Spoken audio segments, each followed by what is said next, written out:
Eu gostaria de chamar o pastor aqui para fazer uma oração para nós e dar as boas-vindas aos irmãos, principalmente os visitantes que nos estão conosco.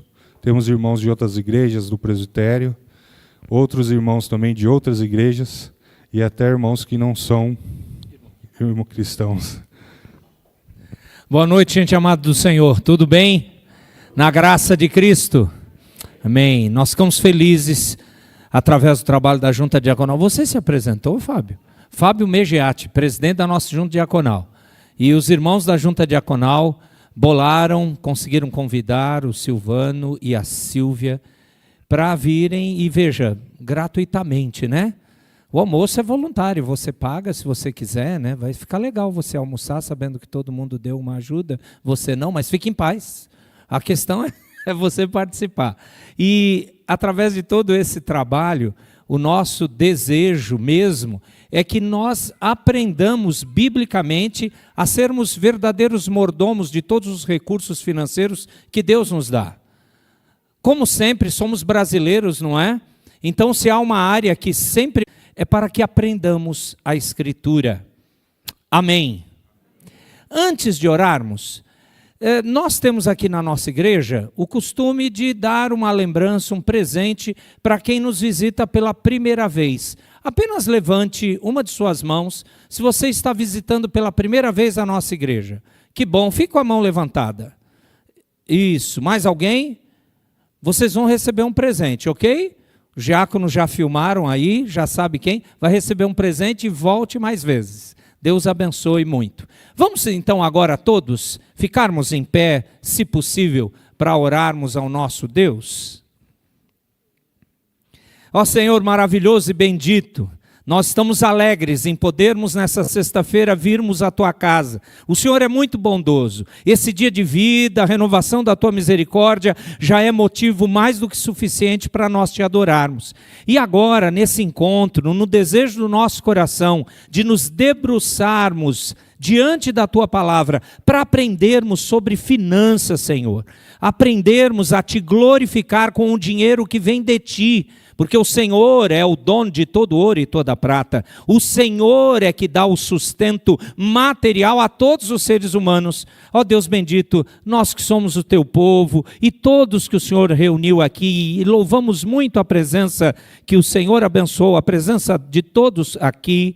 Ó Deus bendito, nós queremos Te pedir, nos ensina, mostra claramente a Tua palavra, pela iluminação do Teu Santo Espírito, através dos nossos irmãos, a Sílvia e o Silvano. Ó Deus bendito, dá a eles mais do que aquela capacidade que o Senhor tem lhes dado, para que seja claro para o nosso coração, iluminado pelo Teu Espírito, para não apenas aprendermos formas ou técnicas, mas entregarmos a Ti em gratidão a forma correta de utilizarmos de todos esses recursos das finanças que vêm das Tuas mãos. Nós aproveitamos essa oração e confessamos, ó Deus, muitas vezes, em alguns momentos da nossa vida, nós pecamos em não saber usar direito os valores financeiros que o Senhor dá em nossas mãos. E nós queremos pedir nessa intenção clara de arrependimento, que o Senhor venha nos dar a coragem de nos humilharmos diante de Ti e pedir, nos ajuda, Senhor, nos dá o ensinamento, ilumina a nossa mente de maneira sobrenatural, para que não apenas a generosidade venha reinar no nosso coração, mas a verdadeira fidelidade de em todas as coisas Te dar glória, porque o Senhor nos ensinou.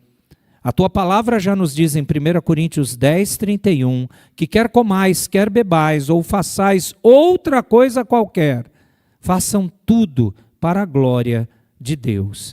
Nós queremos pedir que nas nossas finanças aprendamos, sejamos renovados em nossa mente, com o objetivo de dar toda a glória a Ti com o uso financeiro. Nós precisamos que o Senhor nos ajude nisso, poderosamente, e que hoje e amanhã seja momentos de bênção na Tua presença pela instrumentalidade desses Teus servos que vêm nos servir com o ensino, com a aplicação da Tua palavra. É a nossa oração em nome tão somente do Senhor Jesus. Amém. Podem sentar, queridos. Queridos, queria ler um texto com os irmãos. Está em Salmos 139. Salmos 139. Os versos 23 e 24. Muitas das vezes a gente se esquece, né, de dar atenção devida a como usamos o nosso dinheiro, né? Como nós usamos o dinheiro que Deus nos dá, né? E muitas vezes nós precisamos parar para pensar de fato o que a palavra de Deus nos ensina a respeito disso. E o texto aqui em Salmos 139, ele diz: sonda-me, ó Deus, e conhece o meu coração. Prova-me e conhece os meus pensamentos. Vê se há em mim algum caminho mau e guia-me pelo caminho eterno. Que Deus nos abençoe nesses momentos que teremos aqui juntos, para que possamos aprender o caminho eterno, através também de como lidar com as finanças, né? Que Deus nos abençoe nesse momento. Eu queria passar para a equipe de louvor, que estará nos dirigindo em louvor, e na sequência o nosso irmão Silvano terá a palavra.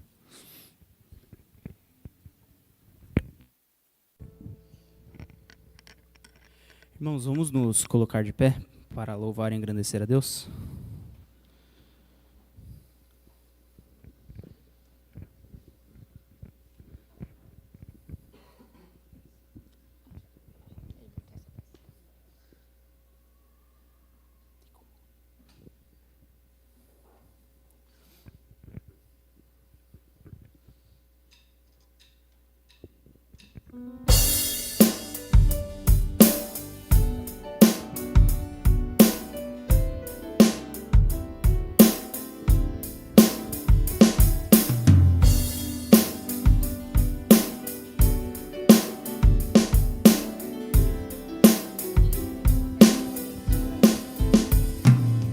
Essa paz que eu sinto em minha alma não é porque tudo me vai bem. Esta paz que eu sinto em minha alma é porque eu louvo ao meu Senhor. Não olho as circunstâncias, não, não, não, olho o seu amor. Não me guio por vistas, alegre estou. Não olho as circunstâncias, não, não, não, olho o seu amor. Não me guio por vistas, alegre estou. Este gozo que eu sinto em minha alma não é porque tudo me vai bem. Este gozo que eu sinto em minha alma é porque eu louvo ao meu Senhor. Não olho as circunstâncias, não, não, não, olho o seu amor. Não me guio por vistas, alegre estou. Não olho as circunstâncias, não, não, não, olho o seu amor. Não me guio por vistas, alegre estou. Ainda que a terra não floresça e a vide não dê o seu fruto, ainda que os montes se lancem ao mar, ou que a terra trema, hei de confiar. Não olho as circunstâncias, não, não, não, olho o seu amor. Não me guio por vistas, alegre estou. Não olho as circunstâncias, não, não, não, olho o seu amor. Não me guio por vistas, alegre estou.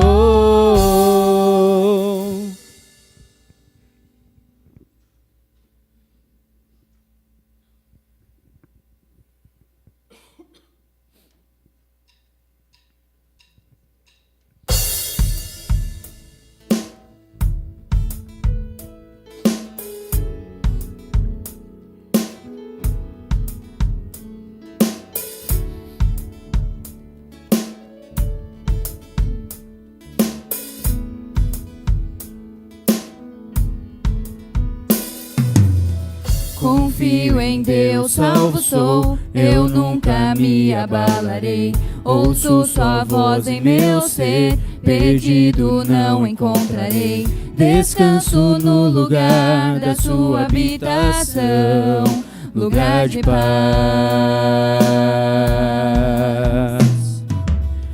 Confio em Deus, meu Pai, tenho esperança, enfim. Mais doce que o mel é o teu amor por mim. Justo é Senhor Jesus, meu Redentor e luz. Me rendo aos teus pés, pois tenho em ti a riqueza maior. Em cumprir teu querer, tenho o meu prazer. Se tenho a ti o que mais almejar, tenha-me Salvador, meu viver transformar.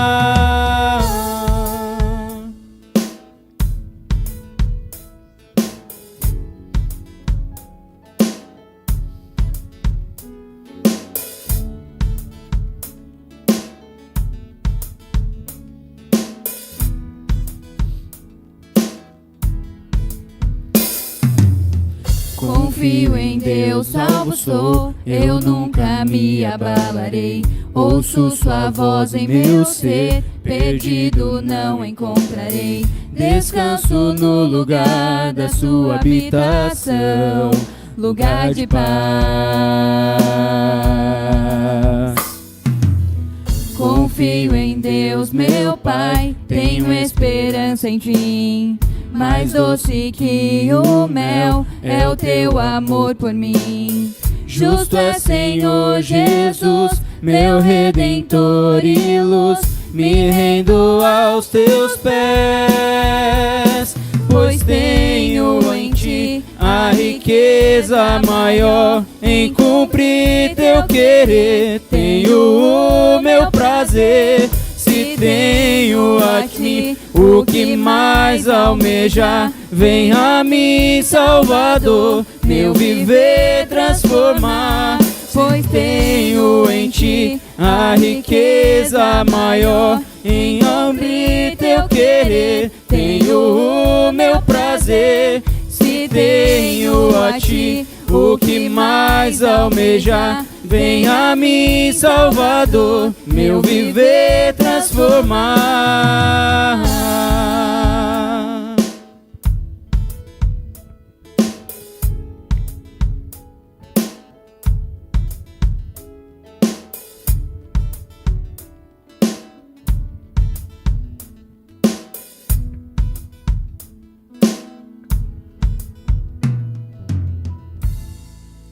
Podem se assentar.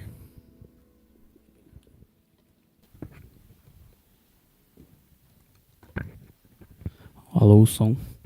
Boa noite, irmãos. Tudo bem? Muito feliz pela presença de todos vocês. Teremos aí 2 dias, metade de um, né, um pouquinho, e amanhã com bastante conteúdo, com bastante informação. E o Silvano, né, que a gente conhece há algum tempo, conheci ele pela internet, criando conteúdo sobre finanças. Não me lembro como que eu conheci, apareceu, né, Instagram, enfim. E uma bênção, né, falando sobre finanças bíblicas, como que a gente aplica as finanças sob uma cosmovisão cristã. E ele tem sido uma bênção ministrando esse tipo de conteúdo, informação, tanto na internet quanto também na igreja, né, e está cedendo aqui seu tempo, né, para estar aqui com a gente. Então, vem receber aqui. Eu vou te receber, no caso, né? Ficar à vontade. E vou fazer uma oração. O pastor já fez, mas vou fazer. Deixa eu pegar aqui. Beleza. Beleza. Vamos orar? Senhor Deus, muito obrigado, Pai, porque o Senhor preparou este momento com pessoas aqui que querem aprender mais da Tua Palavra, querem entender como aplicar, ó Deus, as finanças baseado, ó Deus, nas tuas palavras, ó Deus, entender como que nós podemos, ó Deus, por meio delas, ó Pai, mostrarmos ao mundo que somos teus filhos, ó Deus, agindo corretamente com o dinheiro, agindo corretamente com os investimentos, ó Deus, que o Senhor nos ajude, Pai, a entender corretamente essas aplicações e que o Senhor também, ó Deus, direcione, ilumine a vida do Silvano, a vida da Sílvia, para que eles possam, ó Deus, apresentar um conteúdo aqui que venha do Senhor, Pai. Em nome de Jesus que nós oramos. Amém. Amém. Obrigado.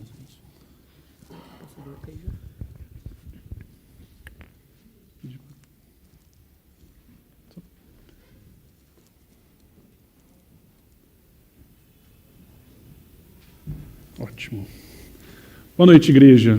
Boa noite. Meus irmãos, me perdoe aí pela demora, mas eu acho que o trânsito hoje não estava dos mais normais, pelo menos é o que me contaram. Eu sei que São Paulo, Suzano, o estado de São Paulo é bem difícil essa questão de trânsito.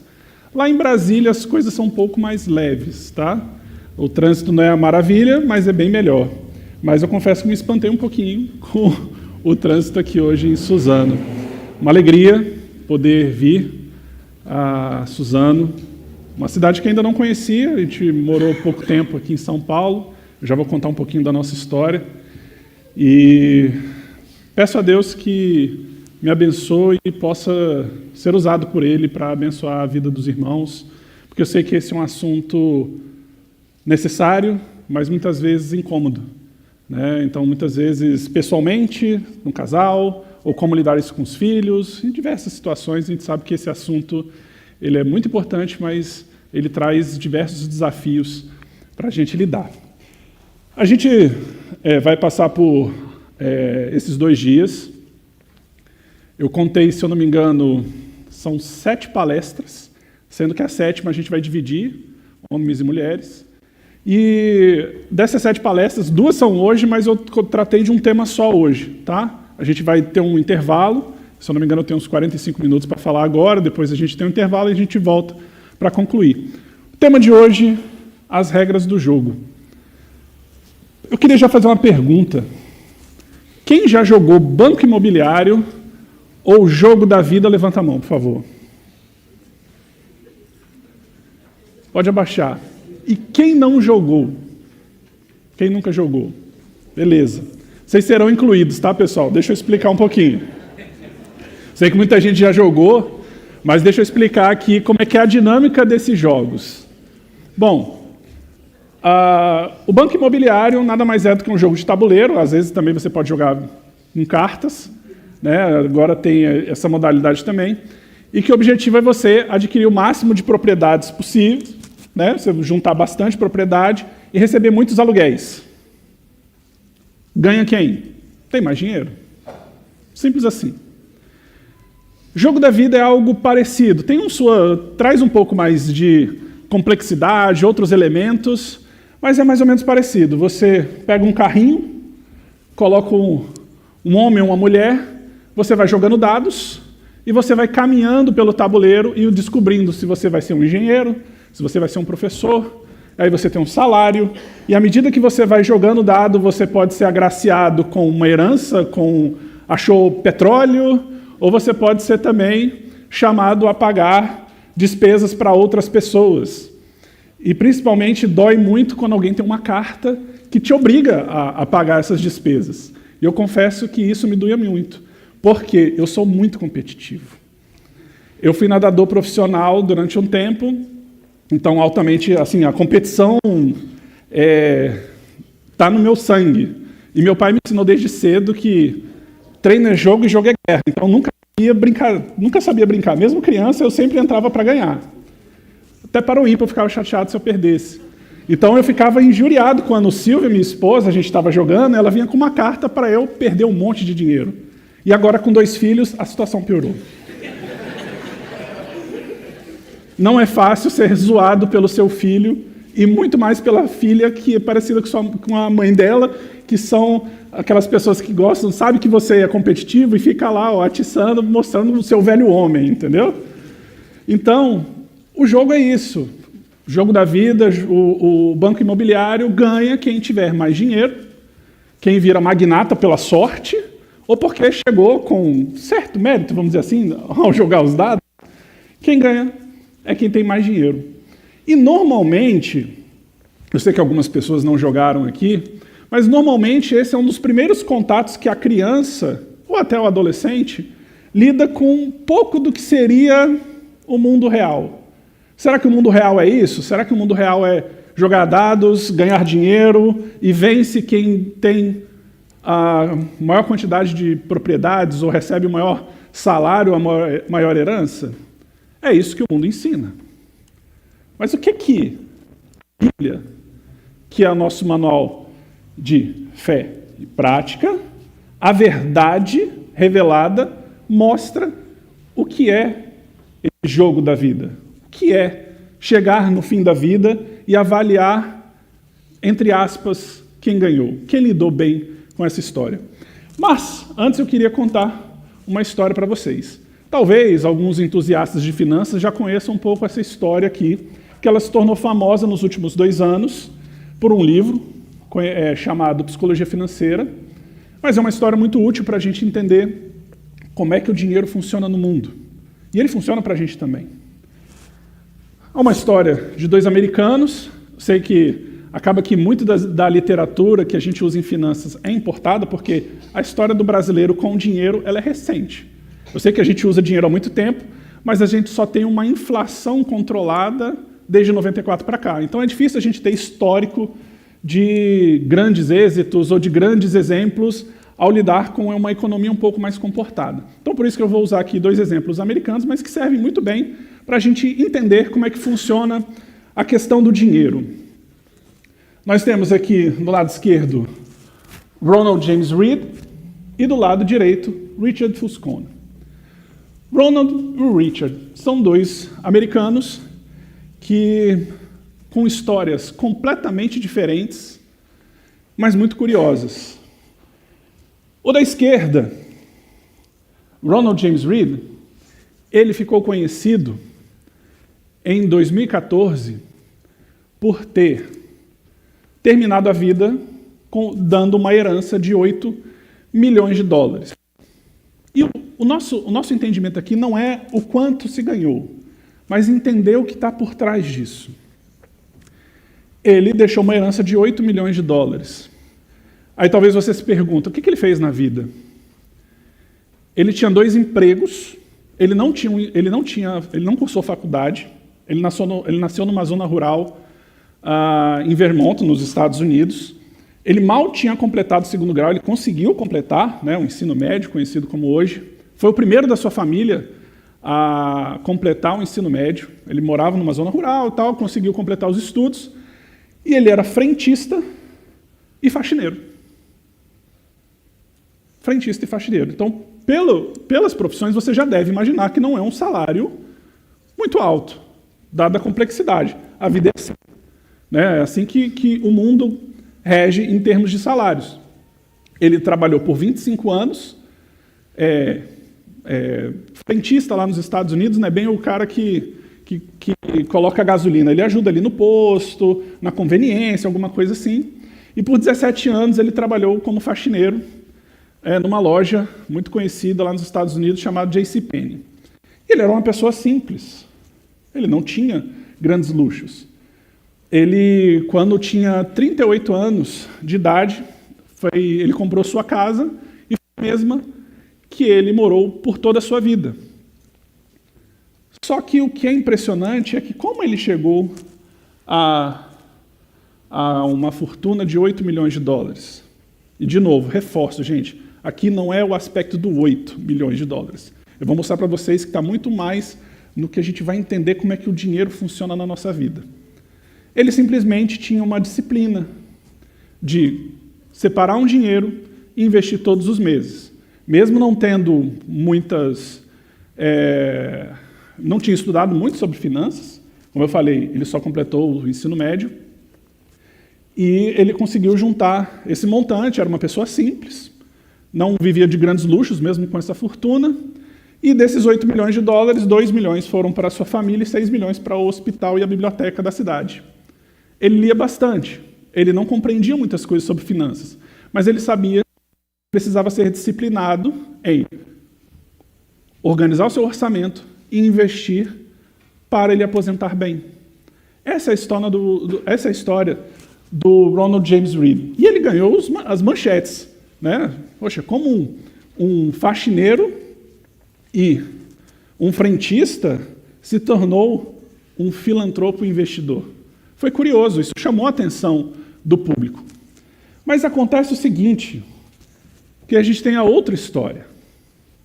Nós temos essa pessoa chamada Richard Fuscone, que, completamente diferente de Ronald James Reed, ele estudou nas melhores escolas, ele se formou numa das universidades mais famosas e também conhecida pela sua excelência nos Estados Unidos, a Universidade de Harvard, formou em finanças, virou um grande executivo de um banco muito famoso nos Estados Unidos, entrou para uma lista seleta dos 40 melhores funcionários da área de finanças com menos de 40 anos. Ele era um ás das finanças, ele sabia tudo de finanças.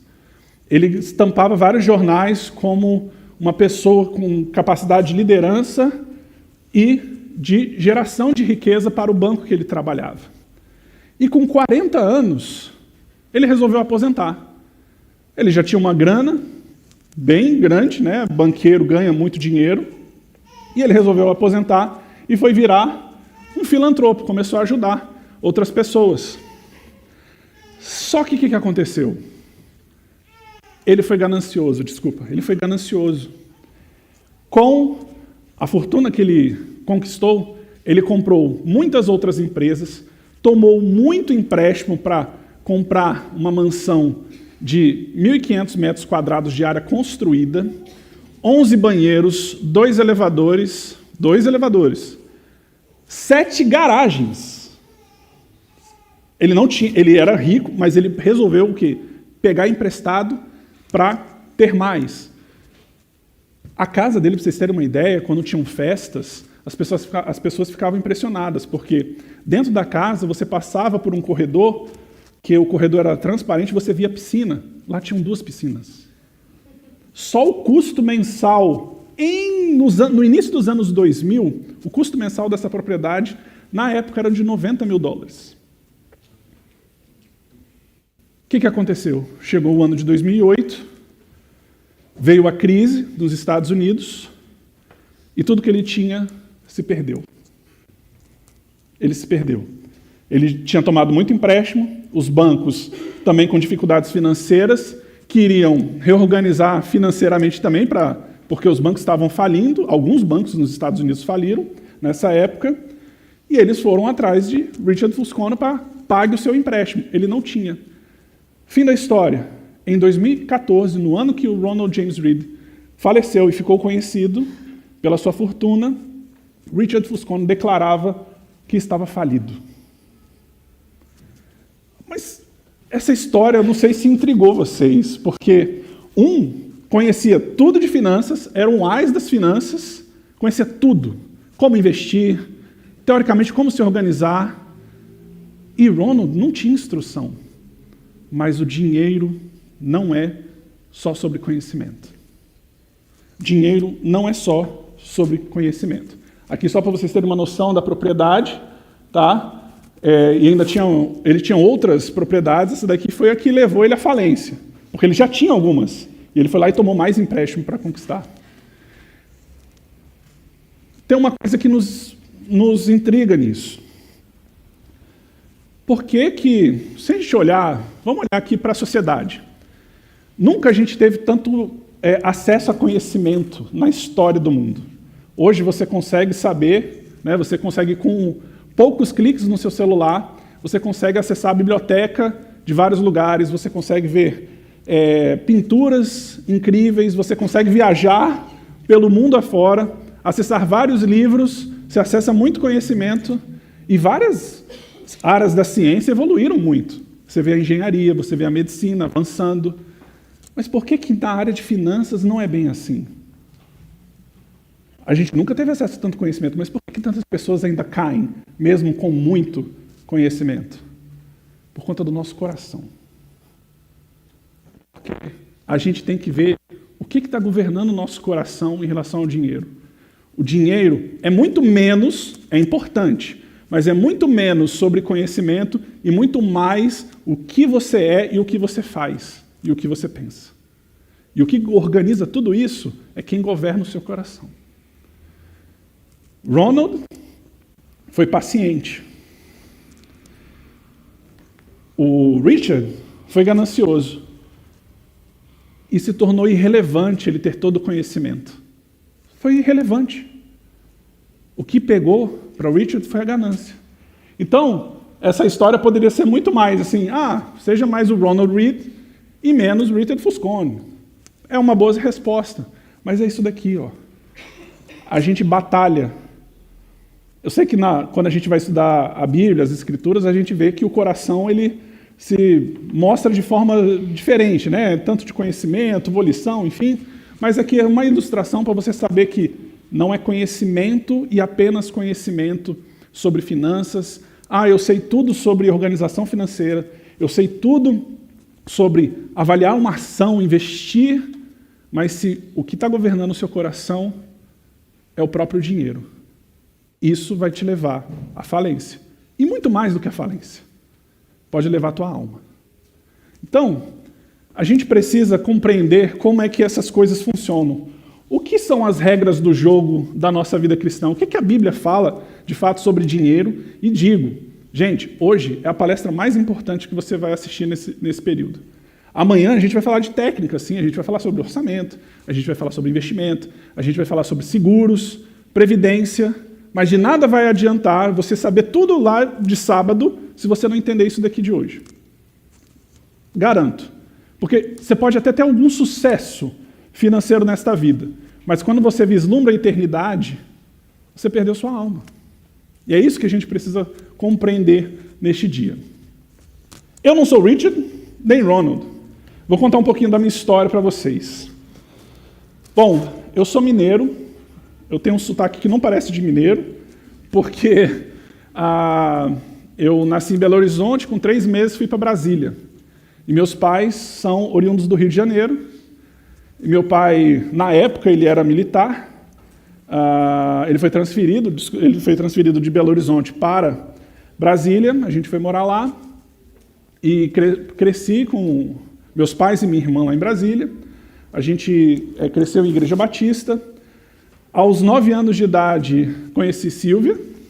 A gente cresceu juntos, na mesma igreja. Né? Nós namoramos. E na época do namoro, a gente já fazia sonhos, já tinha sonhos sobre casamento, né? Então, com 19 anos, eu não pedi para namorar, Silvia, eu pedi para casar. E eu lembro quando eu consegui meu primeiro emprego, eu morava na casa dos meus pais, lógico, isso facilitava bastante. Eu economizava em torno de 65% do meu salário só para casar. E todo bônus que eu recebia era só dízimo e casamento. Eu nem gastava com nada. E eu não me orgulho disso, porque teve uma vez que... Eu sei, não está correto isso, gente. De forma... Um moleque, desculpa a expressão, mas eu estava com um sapato furado aqui na sola. E estava chovendo em Brasília nessa época, o que é raro. E aí, eu lá com o pé molhado... Eu tinha dinheiro, tá, gente? Eu tinha dinheiro. Eu estava pisando lá, indo para o trabalho, pisando na calçada molhada. Eu cheguei um dia, meus pais deitados, eu peguei meu sapato e falei, mãe, tem conserto? Eu não queria saber se tinha conserto, eu queria que ela me desse um par de sapatos. Entendeu? Eu não me orgulho disso, gente, eu não me orgulho. Então, porque eu economizava cada real, porque a gente queria casar, né? E a gente falava bastante sobre dinheiro já no nosso namoro, no nosso noivado. Nossos pais não tiveram condições de ajudar a gente na festa do casamento, assim, não com um volume razoável, praticamente, sei lá, 85% do casamento a gente que juntou e pagou. A gente preferiu uma festa mesmo, fazer uma festa legal e tal. E a gente sempre falava sobre dinheiro. Né? A gente sempre discutia sobre dinheiro, entre outros assuntos. Casamos e eu trabalhei, quando eu fui trabalhar, eu trabalhei em banco, já na área de investimentos. Então, desde 2005 eu trabalho nessa área e logo em seguida, quando eu comecei a trabalhar com isso, eu vi que havia uma inquietação entre jovens de como lidar com isso, né? Como lidar com dinheiro. Então eu comecei a estudar, a ler livros, mas eu confesso que eu só lia nessa época, eu só lia livros, vamos dizer assim, seculares. Não é um problema você fazer isso, mas eu não ainda fazia a conexão, eu não via dentro da Bíblia algo muito prático sobre finanças. O tempo foi passando, eu trabalhando em investimentos, até que surgiu uma oportunidade de nós virmos para São Paulo em 2018. Aí trabalhei por 3 anos numa gestora, lá na Faria Lima. Eu assumi alguns fundos de investimento por um tempo. E foi uma época muito boa para a gente. A gente já tinha os nossos 2 filhos, Davi e Luísa. A gente veio para São Paulo, foi um tempo muito gostoso. E eu falei com o meu pastor, na época eu era da Igreja Presbiteriana da Barra Funda, eu falei com ele, pastor, eu estou querendo falar sobre finanças, mas com a visão bíblica. Eu sinto que hoje as pessoas têm muito acesso à informação, você vai nas redes sociais, você vai no YouTube, você abre qualquer portais de notícias, você vê falando sobre finanças, mas nessa época eu comecei a entender como a Bíblia ela revela tanta coisa sobre esse assunto.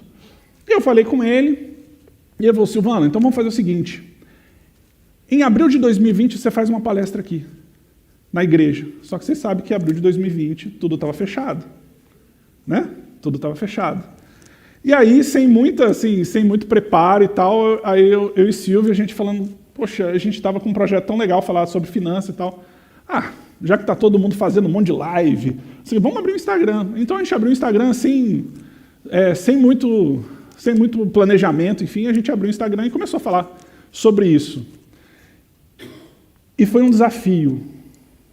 E tem sido um desafio. Porque por mais que eu estude esse assunto há muitos anos, eu sou que nem vocês, eu sou pecador. E eu lido com questões em relação ao dinheiro todos os dias da minha vida. Eu lido com avareza. Eu lido com ganância. Eu sou pecador, gente. Então, é um assunto muito difícil, mas que eu vi que as pessoas estavam olhando o que o mundo falava e não viam com a visão bíblica, que faz toda a diferença. Toda a diferença. Então, começamos a falar, e aí eu preciso contar um pedaço aqui, rapidinho. E a gente falando sobre, bastante no perfil, falando sobre contentamento, falando sobre a importância de aprender a viver contente no Senhor. E aí, 2020, passou, a gente, lá onde eu trabalhava na gestora, a gente passou ileso, só que 2021 pegou a gente de uma forma muito pesada. Eu trabalhava num fundo e a gente estava construindo hotéis na pandemia. Então, a gente precisava honrar os fornecedores, porque a gente organizou um fundo para construir hotéis. Desculpa. E a gente estava construindo hotéis, só que o que aconteceu? Os locais onde a gente estava construindo fecharam e a gente precisava honrar os pagamentos. E eu não sei quem fez ou se aventurou a fazer obra nesse período, as coisas encareceram demais. É mais do que você simplesmente honrar os pagamentos. O dólar saiu de 3,90 para 5,96 em semanas. E como a gente estava construindo um hotel de luxo, é tudo em dólar, é tudo importado. E aí os custos foram altíssimos e a gente foi obrigado, meio que por força, a abrir mão do salário por 8 meses. Você já se imaginou ficar sem salário por 8 meses? Graças a Deus, Deus tinha dado a oportunidade de a gente se organizar para que isso acontecesse, mas pensa, eu falei assim, beleza, eu tinha uma reserva e está tudo certo. Mas você está vendo a reserva indo embora e o dinheiro não chegando. E a gente falando na internet sobre o quê? Contentamento. Esse é o desafio da vida cristã. Você acha que o pastor, quando está aqui em cima pregando, você acha que ele não está vivendo as lutas pessoais dele? Claro que sim, gente, ele é pecador que nem vocês. Então, eu estava vivendo esses momentos e foi muito difícil. Foi muito difícil e a gente aprendeu na pele o que a gente estava ensinando. E essa é a grande diferença também, por isso que eu falo que existe uma diferença enorme quando a gente escuta uma pessoa no mundo falar sobre finanças e um cristão falando sobre finanças. Eu não falo isso para me exaltar, eu falo isso para a comunidade cristã entender. Nós somos pecadores e vivemos as nossas lutas. Então, quando alguém está eventualmente ensinando, ele tem as suas lutas também. Porque a nossa luta não é só contra carne e sangue, gente. Entendeu? Então, assim, a nossa luta ela é muito mais profunda. Então, tem coisas que, sim, tecnicamente eu sei bastante, mas eu lido com questões espirituais todos os dias. Então, foi um período muito difícil, mas Deus deu graça e voltamos para Brasília, passei num processo seletivo para um fundo de pensão, e estamos hoje lá em Brasília, felizes, mas ainda se reerguendo, porque não é fácil você ficar 8 meses sem salário e pagando escola cara de menino e tal, um monte de coisa. Mas Deus foi bom e continua sendo bom. Foi um período que a gente aprendeu muito. As nossas crianças também. E a gente não escondia deles. A gente mostrava o que a gente estava passando e foi muito importante para o crescimento espiritual deles. Então, o que eu aprendi, por isso que eu falo que eu não sou nem Rhonda nem Rich, porque cada um tem uma história, mas eu vi que, sim, foi uma circunstância que eu tive em relação à pandemia e tal, mas eu poderia ter tido outra luta e ter caído. Porque por mais que eu estudo esse assunto há muito tempo, eu não estou imune, eu não estou ileso às lutas diárias. De repente, alguma coisa pode me chamar tanta atenção que meu coração vai, se ele não estiver firme no Senhor, e eu cair. E por isso que a gente precisa estar firme na palavra, para que a gente possa lidar com o dinheiro da maneira que Deus quer. E isso daqui. Paul Tripp, num livro chamado Sexo e Dinheiro, ele diz o seguinte: os problemas financeiros são sempre problemas do coração. Nosso mau uso do dinheiro é o resultado dos tesouros inapropriados em nosso coração.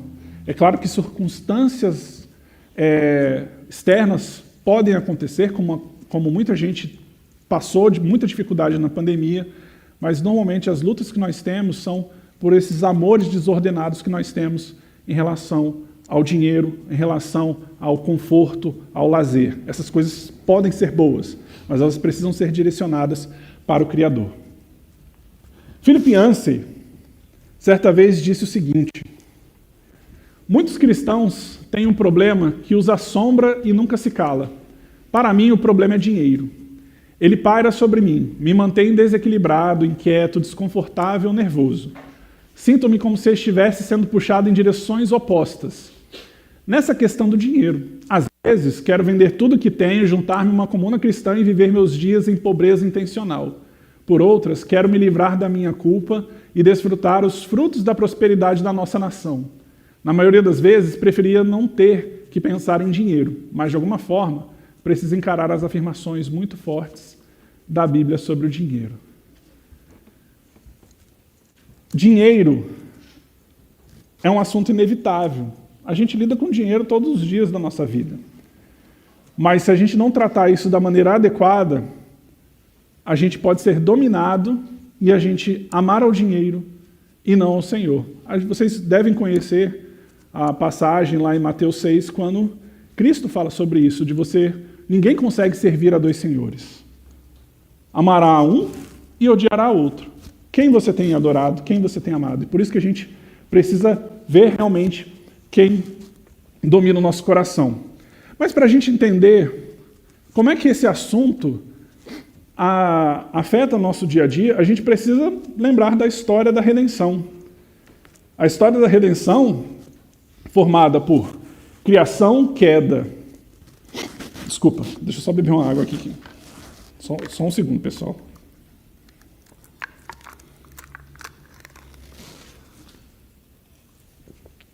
A história da redenção, criação, queda, redenção e consumação, é a história da vida, é a história do mundo, é a história de Deus. Isso tem total relação com uma forma que a gente encara o dinheiro. Deus criou um mundo perfeito, sem mácula. No jardim, Adão trabalhava ele trabalhava, tá? Antes da queda, ele trabalhava porque precisava arar a terra. Mas ela produzia, sem dificuldade. Então, era uma terra perfeita, mas Adão e Eva pecam, e aí começam as dores. A criação sofre, e a nossa relação também com os bens, com o dinheiro, com as posses, ela muda também. Agora, com a queda, Adão vai trabalhar, com o suor do rosto ele vai conseguir cultivar, mas com cardos e abrolhos, com ervas daninhas, com dificuldade. Então, veja que depois da queda, as desavenças, os problemas, a nossa relação com o dinheiro, ela muda. E é por isso que nós lutamos todos os dias com ganância, com avareza e com outras situações diversas. Cristo veio, perfeito, veio morrer em nosso lugar pelos nossos pecados, e por meio de Cristo nós podemos sim buscar uma relação com o dinheiro, como Ele deseja, mas só por Ele, por meio dele. E vai chegar a época, quando Cristo voltar, nós não teremos mais problemas nessa relação. E não é que riquezas não existirão. Lá, o céu, com certeza tem riqueza, gente. Mas a nossa relação não vai ser uma relação de adoração ao dinheiro, vai ser uma relação de apenas adoração ao Deus Criador, ao Deus Filho, ao Deus Espírito Santo. E aí sim, toda essa relação que nós temos hoje com o dinheiro vai ser consertada. Mas a gente precisa reconhecer que com a queda essas coisas nos afetaram. A criação sofre, padece, e nós também nessa relação. Então nós precisamos reconhecer que nós precisamos do auxílio do Espírito Santo, pela verdade revelada, a palavra de Deus, de como a gente deve lidar com isso. E antes da gente entrar em alguns pontos fundamentais, pegando alguns versículos bíblicos, do que a Bíblia fala sobre o dinheiro, essa é uma frase que ela mostra o que o dinheiro representa muitas vezes na nossa vida. O dinheiro é como fogo, pode te aquecer ou pode te queimar. Ele pode ser bom. O dinheiro serve para a gente poder viajar, para a gente poder descansar, para a gente, sei lá, sair daqui e comer uma pizza. Isso é bom, isso é agradável. Eu sei que algumas pessoas já estão planejando isso, entendeu? Pegar uma pizza, isso é bom, gente. Isso é um momento agradável. O dinheiro serve para essas coisas. Mas o dinheiro também pode te arrastar e te dominar, se você não entender ele como uma ferramenta.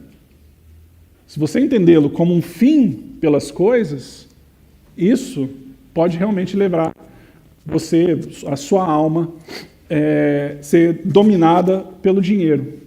John Piper, certa vez, no livro dele, se eu não me engano, é Sexo, Dinheiro e Poder, Poder, Sexo e Dinheiro, alguma coisa assim, tá?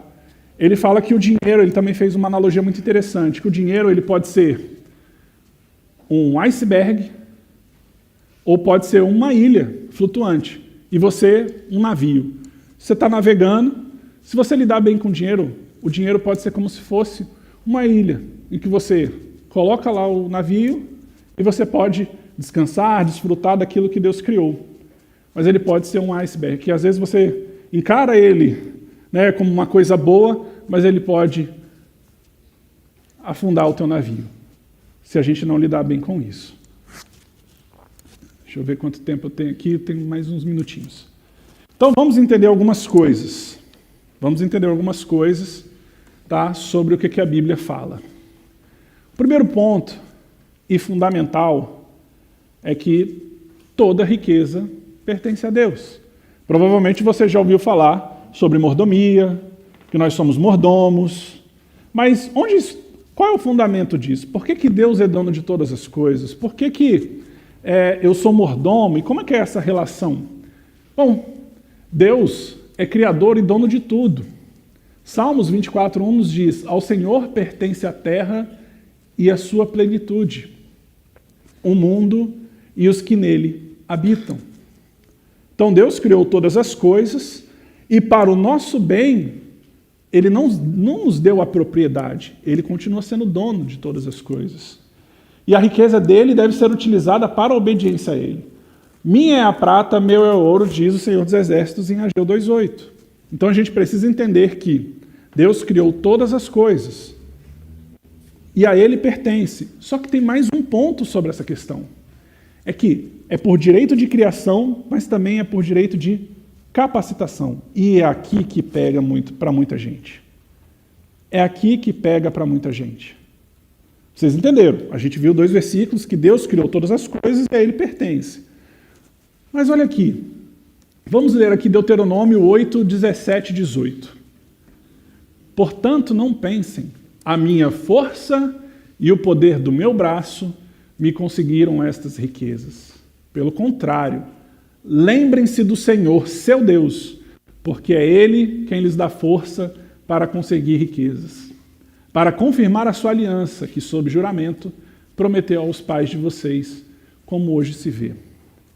A gente vive numa sociedade em que as pessoas se declaram autossuficientes, em que o humanismo, onde o centro é você, então você é merecedor de todas as coisas. E eu falo, não só no mundo, e em muitas igrejas, infelizmente, isso tem sido pregado. Infelizmente. Só que a Bíblia está sendo clara, não fala, ó, a minha força e o poder do meu braço me conseguiram essas coisas. Pelo contrário, lembrem-se do Senhor. Foi Ele, porque é Ele que dá força para você trabalhar, para você levantar. Então, o fato de você ter um emprego, ou ser um empresário, ou gerar renda, ou você estar em casa administrando as coisas que Deus tem dado, é o Senhor que te capacita. Então, aquilo que você tem conquistado com o trabalho, isso também é do Senhor. Então, quando a gente olha para a criação, vamos olhando estátuas, prédios. Foi Deus que deu capacidade ao homem de realizar tudo isso. E a Ele pertence também. E aqui eu já vou dar um ponto aqui importante, já que a gente vai tratar isso amanhã. Por esse versículo a gente precisa entender que tudo o que você administra é do Senhor. E não apenas o dízimo que você dá na igreja, se é que você dá.